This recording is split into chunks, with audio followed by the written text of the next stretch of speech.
voudrais profiter de la présence de Yann Brossat, parce que je sais qu'il nous reste un peu plus de 5 minutes, pour revenir, je le dis à la régie, pour revenir sur une question qu'on n'a pas eu le temps d'aborder dans le trombinoscope. Et puisque vous êtes à la mairie de Paris, monsieur Brossat, on avait choisi... Vous attirez ma curiosité, là. Ah oui, oui. On avait choisi dans notre trombinoscope, et on n'a pas eu le temps de le faire, Marie Curie. Pourquoi ? Parce qu'on a vu cette semaine dans Le Parisien que la maison de Marie Curie allait être démolie. L'atelier qui date de 1914, cette maison entourée d'un petit jardin, doit être détruite. Et détruite, la maison, et les défenseurs du patrimoine et de l'histoire de Paris en appellent et à la mairie de Paris et au ministère de la Culture pour empêcher que cette maison de Marie Curie soit détruite. Alors certes, elle appartient à l'Institut Curie, mais c'est l'Institut Curie lui-même qui veut raser cette maison pour faire un immeuble de 7 étages à la place. Vous étiez au courant ?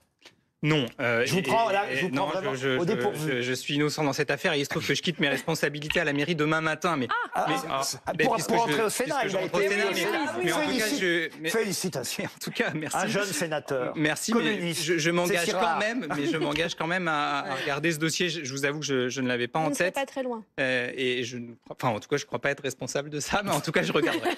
Vous en parlerez à Madame Hidalgo, oui, Bérénice. Oui, moi je crois que c'est quand même important. Et puis on voit tous les paradoxes de l'époque. Là, en l'occurrence, Marie Curie, qu'on met sans cesse en avant parce que c'était une femme, chercheur. Bon. Et puis par ailleurs, le patrimoine qu'on est censé protéger. Mais on a eu le même problème avec la synagogue Copernic dans le 8e, qui a été détruite aussi, alors que c'était un monument art déco. Et personne, pourtant, moi j'ai signé des pétitions pour sa défense et nous n'avons pas eu gain de cause. Donc, l'atelier de Marie Curie, un mot, Louis Morin. Ça va dans la continuité de la politique d'urbanisme d'Anne Hidalgo. Non, qui veut à tout prix faire table rase du passé. Non, mais bâtiment absolument est magnifique. pas. Il a une histoire, celle d'une des plus grandes Ce que vous dites est totalement faux. Et je pense que aujourd'hui on délivre les permis de démolir. Tout le monde s'en fiche. Non, mais en l'occurrence, du coup, j'ai quand même regardé. Il s'agit d'un projet qui est 100% privé, donc vous pouvez le mettre sur le dos de la mairie de Paris. C'est absolument faux. Excusez-moi, renseignez-vous sur le promoteur, regardez le dossier, et vous verrez que c'est beaucoup plus compliqué. On délivre quand même les permis de construire, les permis de démolir. Donc ce que vous dites est totalement faux, et je pense que s'il y a une mairie qui s'est battue pour préserver le patrimoine, notamment, je le vois dans le domaine du logement, c'est bien nous. Je pense par exemple au HBM, qui sont ces immeubles en briques rouges tout autour de Paris que nous sommes en train de rénover en préservant le patrimoine. Et c'est précisément parce qu'on y met des moyens très importants qu'on peut les préserver. Pas tout le monde en même temps. Pas tout le monde. Mais de quoi vous parlez ? De quoi vous parlez ? Si votre nostalgie, c'est d'avoir des places. Non, mais si votre nostalgie, c'est d'avoir des places pleines de voitures, comme on les avait, qui ont été conçues dans les années 60. Pas tout le monde en même temps. La place de la République à Paris, par exemple. Juste pour vous donner un seul exemple, la place de la République. Comment elle était avant ? Elle est toute bétonnée aujourd'hui. Elle est toute bétonnée, toute il y avait quoi ? Il y avait du goudron. Bien sûr, mais Bérénice, attendez. Ce que vous dites n'est pas vrai. Non, mais c'est pas le problème, si vous prenez les magnifiques fontaines qui étaient sur les Champs-Élysées, par exemple, Yann Brossat. Vous parlez tous en même temps, c'est inaudible. Laissez parler monsieur Brossat, vous aurez le temps de répondre. Les voies sur berge, c'était un territoire sur lequel il n'y avait que des voitures. Aujourd'hui, je vous dis pas que tout est ajusté. Vous avez des milliers et des milliers de Parisiens qui se baladent sur les voies sur berge, et ce patrimoine a été rendu à la population. Et aujourd'hui, tous les touristes qui viennent à Paris se baladent sur les voies sur berge. Et personne n'irait aujourd'hui l'idée saugrenue de remettre des voitures sur les voies sur berge. Donc je veux bien qu'on fasse des polémiques de tout. Je